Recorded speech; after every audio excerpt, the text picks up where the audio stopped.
professor, querida professora da Escola Bíblica Dominical, eu gostaria de saudar você com a paz do Senhor Jesus. E nós estamos aqui juntos mais uma semana para a lição de número 11 da nossa série de lições sobre o relacionamento em família.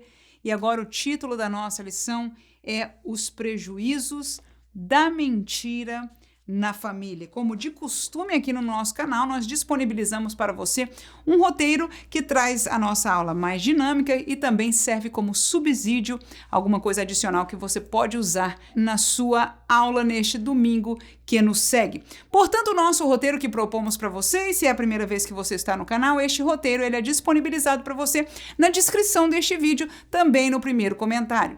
Os 3 tópicos da nossa lição de hoje serão os seguintes. Primeiro, Ananias e Safira e a razão de sua mentira.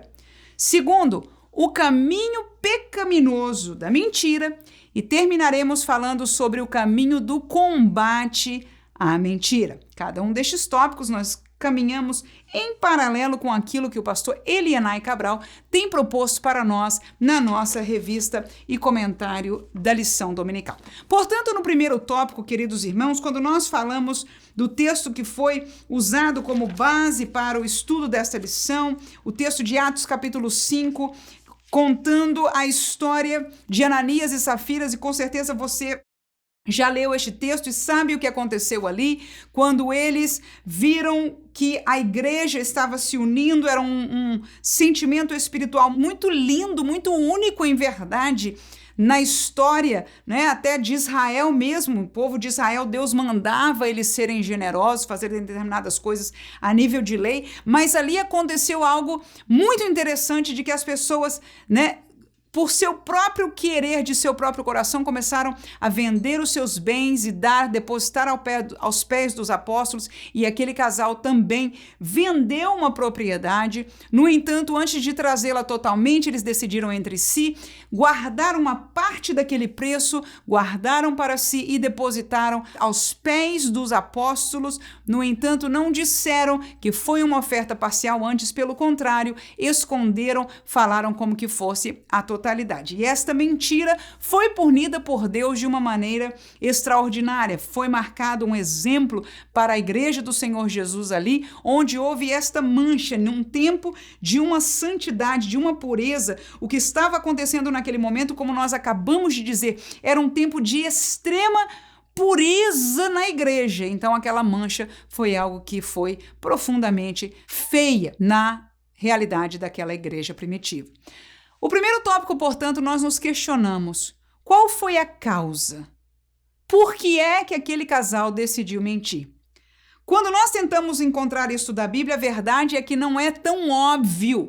E por isso há sugestões feitas do texto. O pastor Elianai Cabral sugeriu 2 delas que nós vamos colocar, e uma nós colocamos também aí. São elas: primeiro, foi um problema de conversão. Segundo, foi um problema de inveja. Terceiro, foi um problema de carnalidade.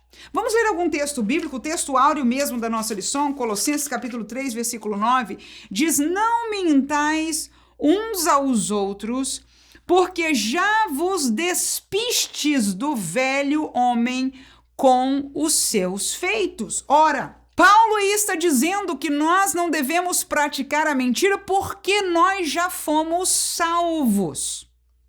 Já somos convertidos, já fomos transformados. Ele diz aí, nós já nos despimos do velho homem, portanto é uma terminologia que fala de sermos uma nova criatura, um novo homem, portanto nascidos de novo.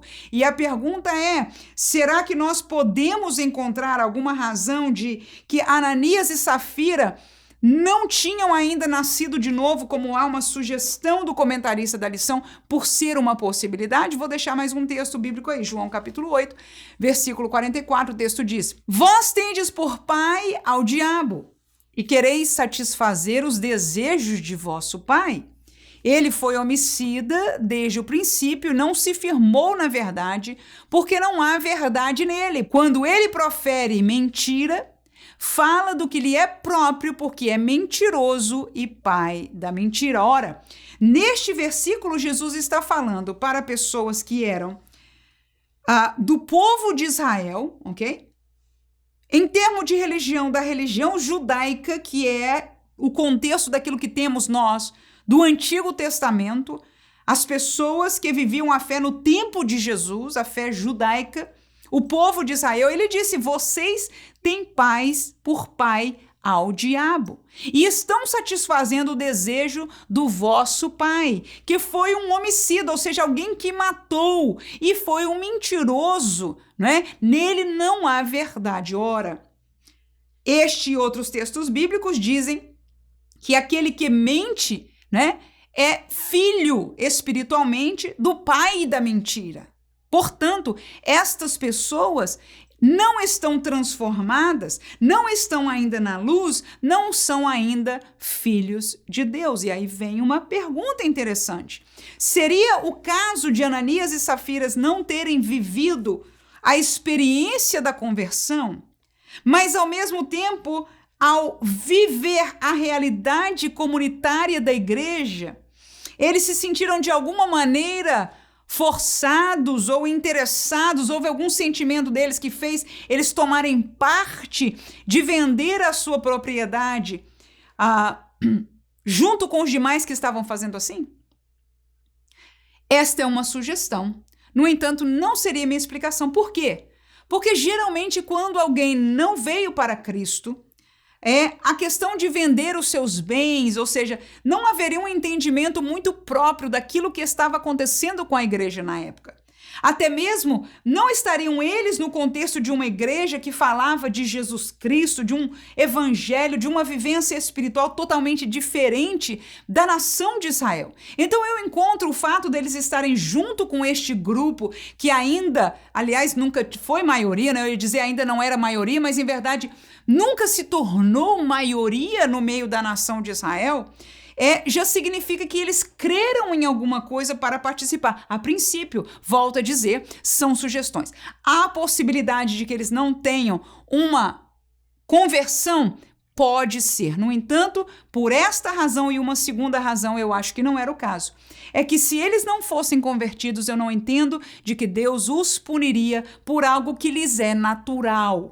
Como nós lemos no segundo texto de João, aqueles que ainda são filhos das trevas, que ainda estão cegos espiritualmente, eles não podem ser levados em conta por alguma coisa, se você me entende, vão ser levados como todos serão no futuro, no tribunal de Cristo. Eles ressuscitarão para serem condenados por toda a eternidade, porque pereceram em seus pecados, não encontraram a graça salvífica em Cristo Jesus. Amém? No entanto, não vejo de que Deus puniria Ananias e Safira se eles ainda estivessem no engano, no pecado, estivessem nas trevas e não na luz. Entendo que em estar na luz, em ter provado do santo, em ver a santidade e a beleza espiritual da igreja, então eles feriram essa santidade ao mentir que é um pecado, e isso foi o que causou a reação de Deus contra aquele casal. Amém? Segundo, seria um problema de inveja?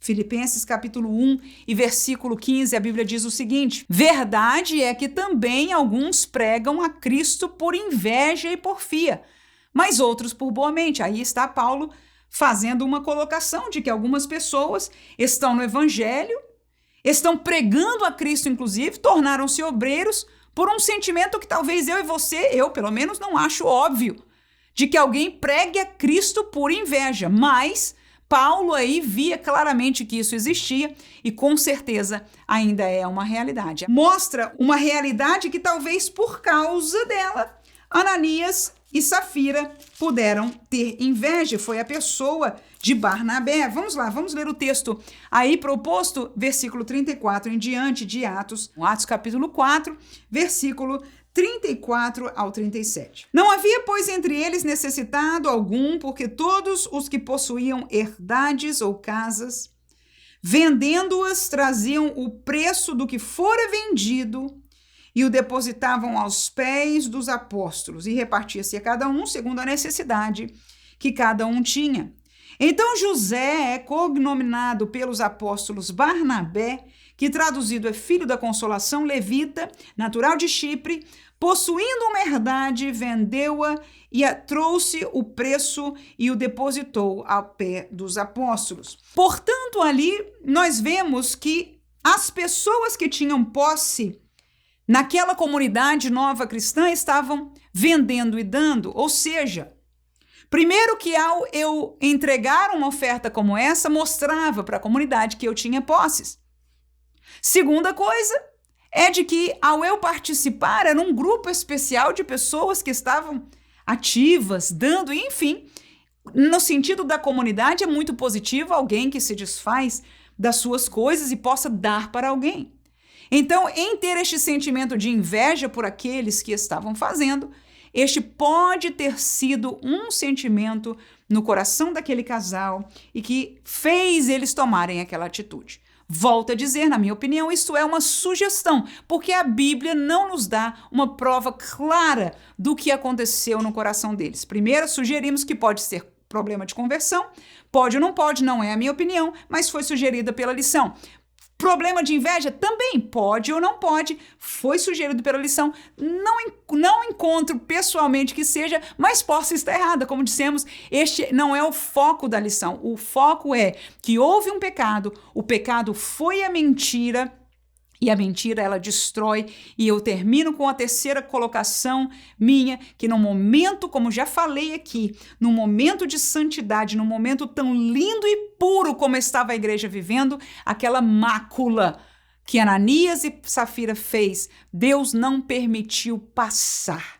Amém? Esta é a minha visão deste episódio. Volto a dizer, nenhum de nós pode afirmar o porquê. Nós podemos afirmar biblicamente o que aconteceu e como Deus o puniu, porque isto está escrito. A razão que os motivou são sugestões e nós colocamos para você duas que foram feitas pelo autor da lição e a terceira eu exponho para você como sendo mais uma colocação, opinião minha, seria um problema de carnalidade, ou seja, uma mancha, um pecado, por que não dizer, mas por falta de vigilância, e essa falta de vigilância foi num contexto errado, numa hora errada, no melhor dos sentidos, e que serviu para o Senhor mostrar à igreja que Ele é Deus santo e de coisas santas. Efésios capítulo 4 e 25, eu deixo para você dois textos, que diz a palavra de Deus, pelo que deixai a mentira e falai a verdade, cada um com o seu próximo, porque somos membros uns dos outros. Portanto,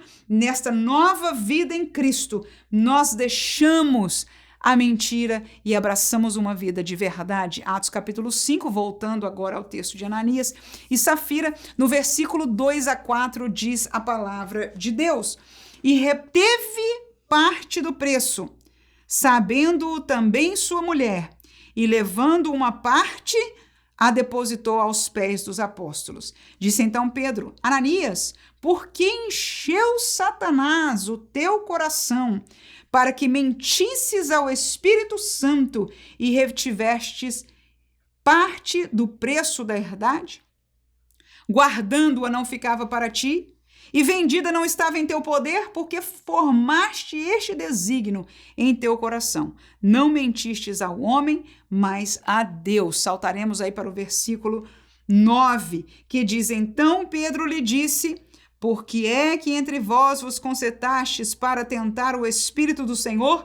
Eis aí a porta, os pés do que sepultaram o teu marido e também te levarão a ti. Portanto, o fato de aquele casal não vigiar, tendo experimentado, como digo, eu não entendo até pelas palavras que Pedro fala com eles, de que eles não tinham provado de um novo nascimento, de uma vinda espiritual e provado da santidade espiritual daquela comunidade.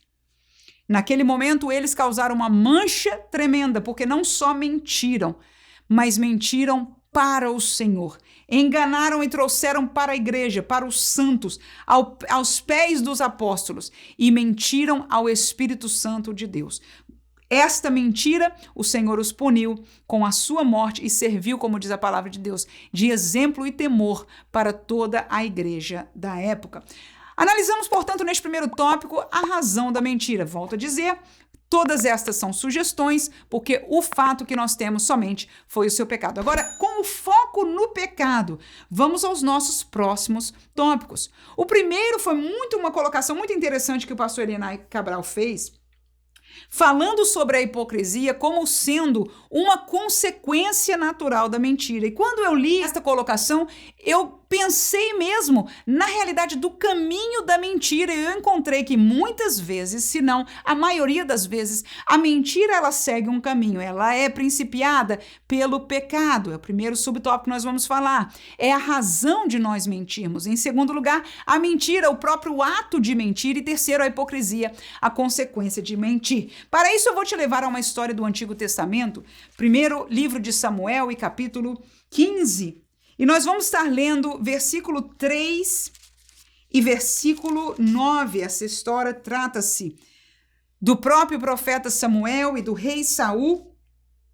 Capítulo 15 de Samuel e versículo 3, a Bíblia diz o seguinte: vai, pois, agora e fere a Amaleque e destrói totalmente tudo o que tiver, e não lhe perdoes.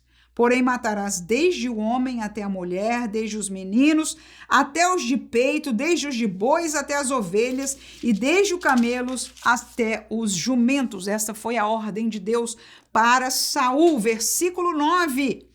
E Saul e o povo perdoaram a Agag, que era o rei, e ao melhor das ovelhas e das vacas, e as da segunda sorte, e aos cordeiros, e ao melhor que havia, e não os quiseram destruir totalmente, porém a toda coisa vil e desprezível destruíram totalmente. Ora, o que aconteceu aqui?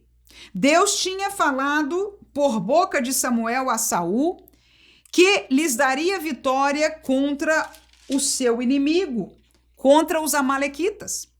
No entanto, como parte daquilo que Deus declarou para Saul, ele disse: você vai ganhar, mas as palavras que nós lemos no versículo 3, você vai destruir totalmente, não vai guardar absolutamente nada, não pode trazer estas coisas. Ora, o que nós lemos no versículo 9 foi que Saul e o povo, escute bem isso, porque depois ele vai dizer foi o povo, né? Saul e o povo perdoaram a Agag, que era o rei dos amalequitas, e ao melhor das ovelhas e vacas. Amém? Então, eles desobedeceram, eles pecaram contra Deus. Ora, o que aconteceu em primeira mão foi um pecado.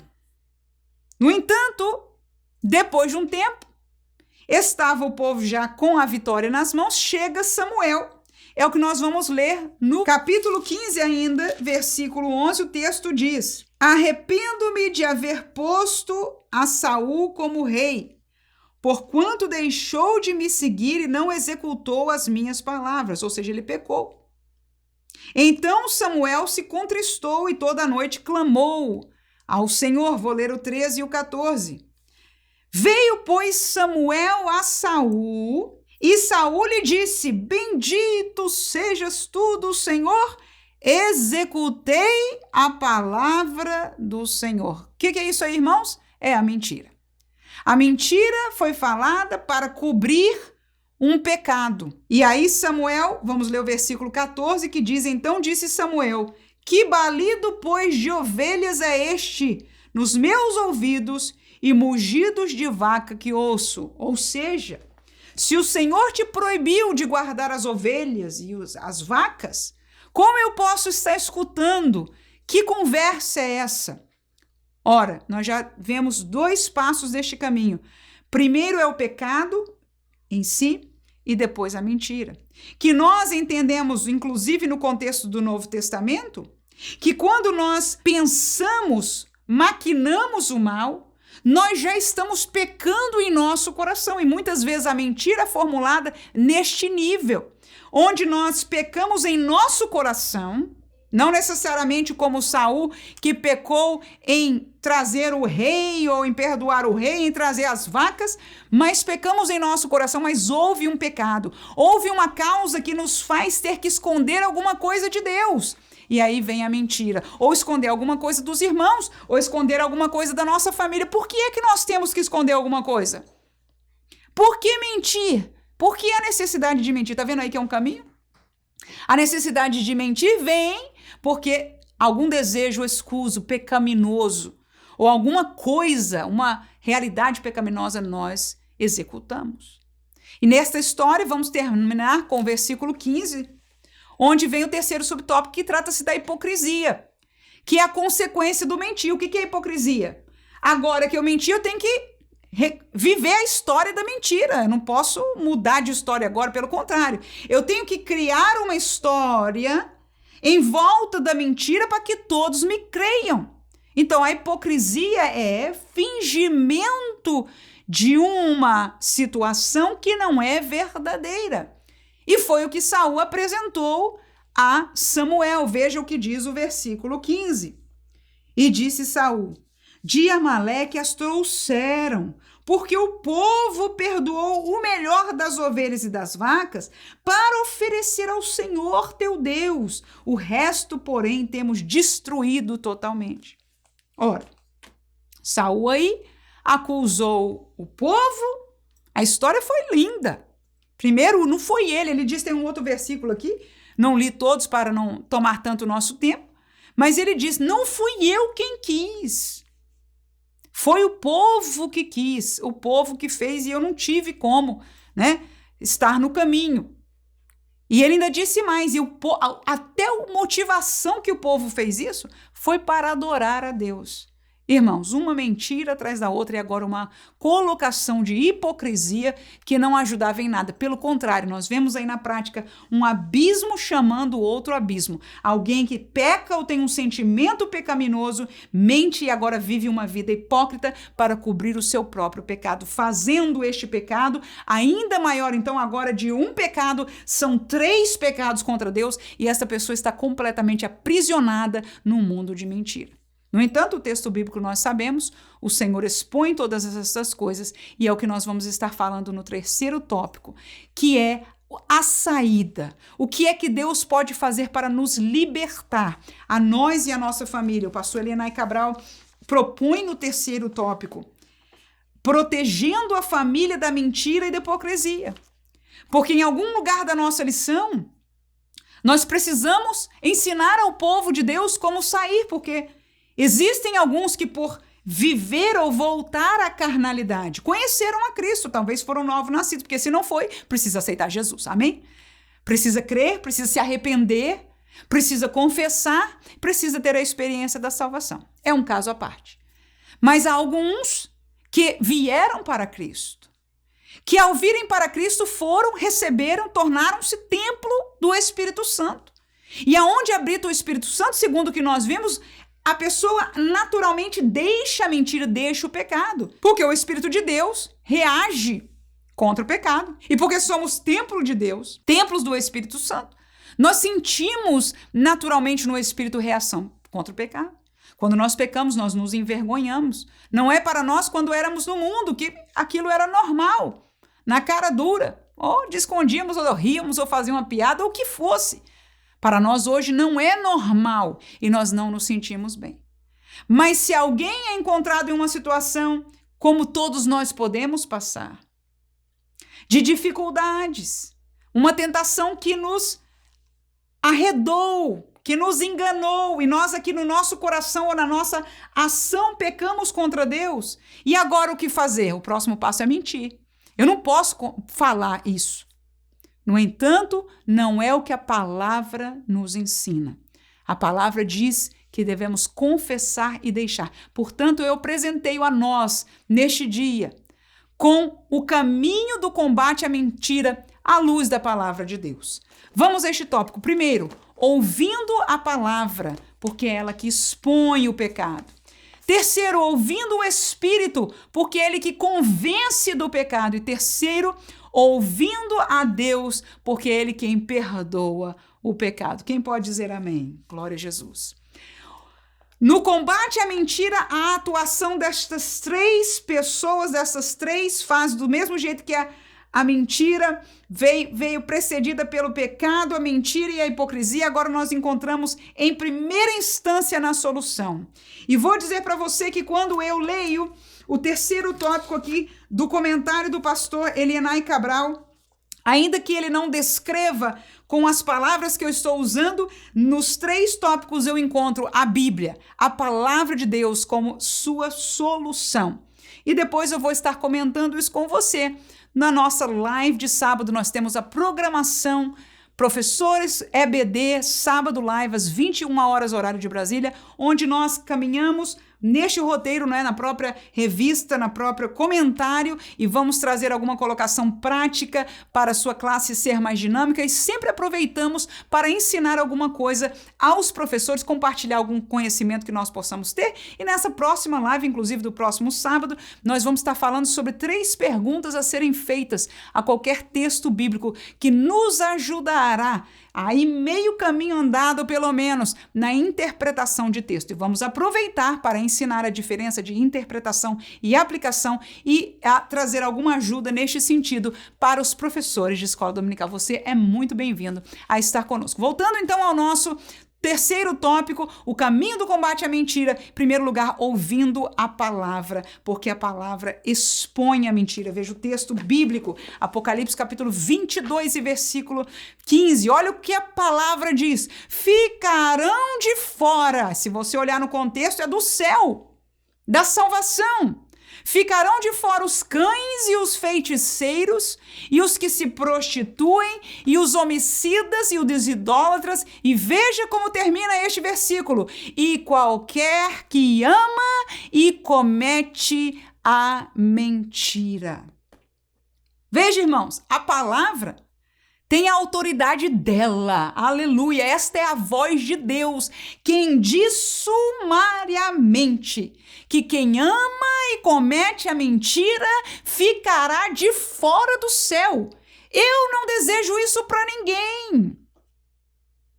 Como humana, eu tenho até dificuldade de falar, no entanto, esta é a verdade de Deus, e é por isso que a palavra tem que ser lida, a palavra tem que ser pregada. Nós, professores, precisamos abrir o texto bíblico e ler com os nossos alunos a palavra de Deus, porque quando um aluno lê esta palavra, aí vem o que é o segundo subtópico nosso, o Espírito convence, porque não é nosso trabalho como professor fazê-lo. Quem diz amém?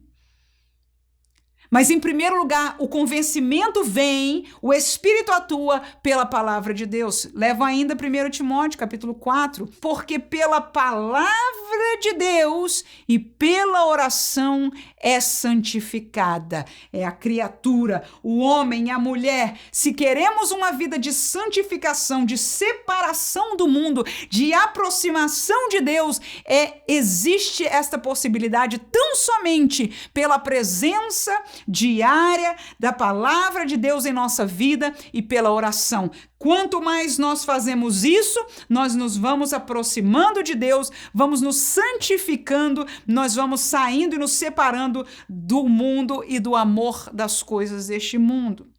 Então a palavra é importante o quê? Para expor o pecado. Agora, com a palavra exposta vem a atuação do Espírito, que convence. João 16:8 que diz, e quando ele vier, era Jesus falando do Espírito Santo que haveria de vir depois dele, e quando ele vier, convencerá o mundo do pecado e da justiça e do juízo. Então, o trabalho, a obra de convencer os corações é a atuação do Espírito Santo de Deus. Deixo ainda o texto de Gálatas, capítulo 5, versículo 16, que diz, digo, porém, andai em espírito, maiúsculo, com o Espírito Santo de Deus, e não cumprireis a concupiscência, o querer, o pedir da carne, a maldade da carne. Quando nós damos ouvido à palavra de Deus, quando nós somos expostos à palavra de Deus, quando a palavra de Deus é pregada não com parcialidade, não com intenções propositais, mas caminhada, mais pregada pela justiça, com amor pelas almas, o pecado será exposto. Pena que muitas igrejas não se prega mais para que os pecados sejam expostos, mas que a nossa classe de escola dominical seja ainda a luz da palavra para a salvação, por misericórdia, aqueles que possam ainda, que estão no caminho agora presos na mentira, como estamos estudando neste domingo, e possam encontrar saída, porque se prenderem, estiverem, permanecerem presos na mentira, nós lemos em Apocalipse, ficarão de fora. E esta obra, nós fazemos parte dela. Como, irmã? Quem convence é o Espírito, quem expõe é a palavra. Mas eu e você precisamos fazer o quê? Bem-aventurados são os pés daqueles que levam a preciosa semente, a palavra, andando, chorando. Somos nós que falamos, que expomos, que lemos.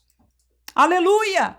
Então devemos eu e você sermos cuidadosos para textos preciosos, ensinos preciosos como estes, acharmos os textos bíblicos, abrimos e deixar o Espírito Santo de Deus convencer cada coração, porque é o Espírito quem convence. Terminamos que Deus Pai é aquele que perdoa, Provérbios capítulo 28 e versículo 13, a Bíblia diz: o que encobre as suas transgressões nunca prosperará, mas o que as confessa e deixa alcançará misericórdia. De quem? De Deus Pai, aleluia. Então quem tem pecado, confessa e deixa, alcança a misericórdia de Deus. Este é texto para ser lido, aleluia. Saída da mentira é confessar. Dificílimo, irmãos. Ainda me lembro de algumas poucas vezes, pela graça de Deus, mas que tive que confessar. Ah, crente pentecostal, santa de Jesus. Mas se nós mentirmos, irmãos, temos. E o que nós ganhamos com isso? O testemunho de quem fala a verdade. Hoje eu penso milhões de vezes, não é 1000 vezes, não. Aleluia, não só o temor do Senhor, mas esta é a realidade. E todos aqueles que não conhecem, lidam conosco, sabem que nós não mentimos. Nosso chefe pede para fazer alguma coisa, para atender um telefone dessa maneira, eu digo: me desculpa, mas eu não vou mentir. Amém? Uma outra chefe que eu tive me colocou numa situação, ela sentou-se na frente do advogado e me fez uma pergunta. E eu sabia que a resposta daquela pergunta exporia a ela em algo negativo.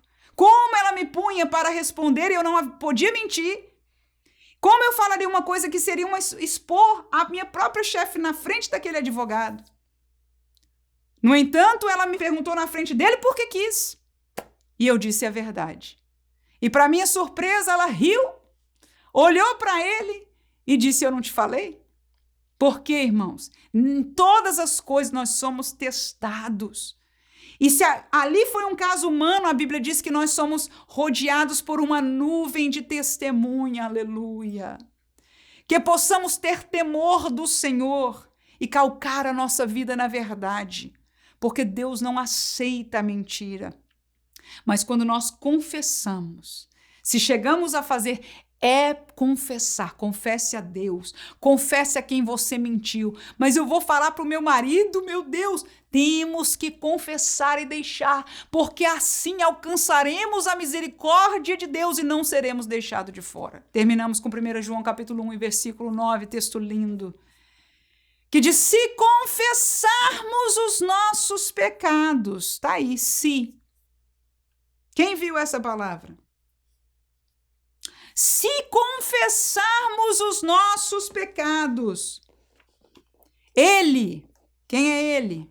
Deus, é fiel e justo para nos perdoar os pecados e não para aí, aleluia, que Deus maravilhoso, nos purificar de toda injustiça, porque a mentira, para além de ser um pecado, ela é uma injustiça.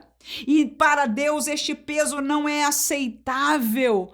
E aí o Senhor não só perdoa, Ele limpa aquela casa, Ele limpa aquele coração, Ele limpa o processo de injustiça e nos santifica outra vez para Ele. Começamos, como dizemos, de novo, aleluia, com o Senhor. Que graça maravilhosa, que possamos temer esta palavra.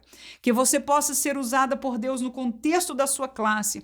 Talvez inserir este último tópico no contexto do terceiro subtópico, né? Não quero dar menções mais, isso nós fazemos na live, alguma ajuda para os professores. No entanto, que Deus possa usar a você se sentir de confrontar esta realidade. Porque nós podemos falar de mentira, do fulano que mentiu, mas a verdade é que muitos de nós nos aprisionamos muitas vezes na mentira.